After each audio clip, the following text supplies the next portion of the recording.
this video, we're going to transplant these collard greens into the end of this bed. I put them as cuttings in late winter, and every single one of them took off beautifully.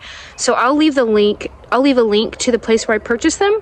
The name of it is leaving me at the moment, but I'll link it down below. If you want to get some for yourself, go check them out. They've all grown really well, good communication with them, so I'd highly recommend their store. Collard greens are a perennial, and they grow quite tall if you let them. You can chop the top off so they don't grow as tall, but they do naturally grow quite tall. So I'm gonna dig out a nice big hole here for it. And I'm just going to take it out of its pot by squishing the edges to loosen it up. You can see the root growth on this. This is actually quite dry. It needs watered really well. I did not make my hole big enough, so let's make it a little deeper.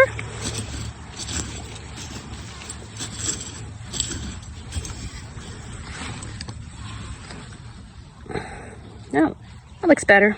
I'm just filling around and pushing down around it. Then this guy's gonna get a nice good soaking with the hose. Now you can see this, he's kind of growing sideways. Went ahead and grabbed this tomato cage to help support it. Let's pop it in here. There we go. Okay, what is this netting? This is actually tulle, and I do use it to cover plants like this if I notice they are having issues with cabbage moth. Cabbage moths are one of the pests that can attack these plants, just like cabbages and broccolis.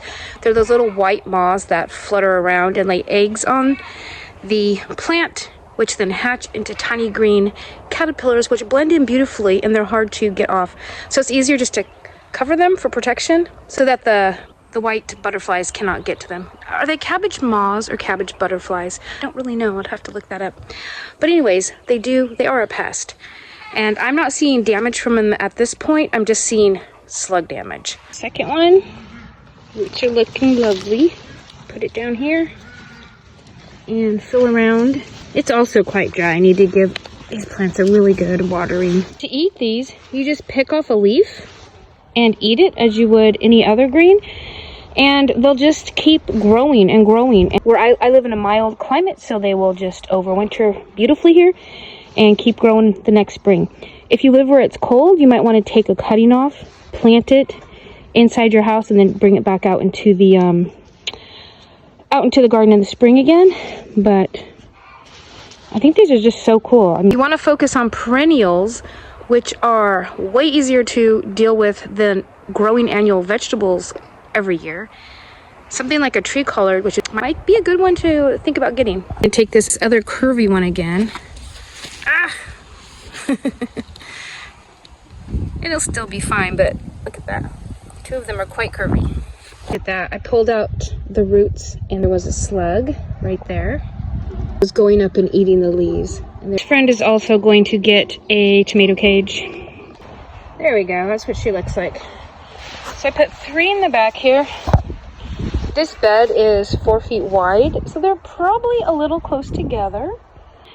If I don't like them, I can always take some cuttings, get rid of them, and redo the bed. This is where I have right now that I know they'll survive without getting waterlogged in the winter, because it's very swampy around here. So I need to have a raised area for them. So in the next row of plants, I am putting them kind of between here. So I'll just have 2, and then I'll go with 3 again, and I should be done. I get those in the ground, and then I'll show you what they look like when they're all done. So there they are. The youngest 3 are in the front, and then the oldest 5 that are taller I've put in the back.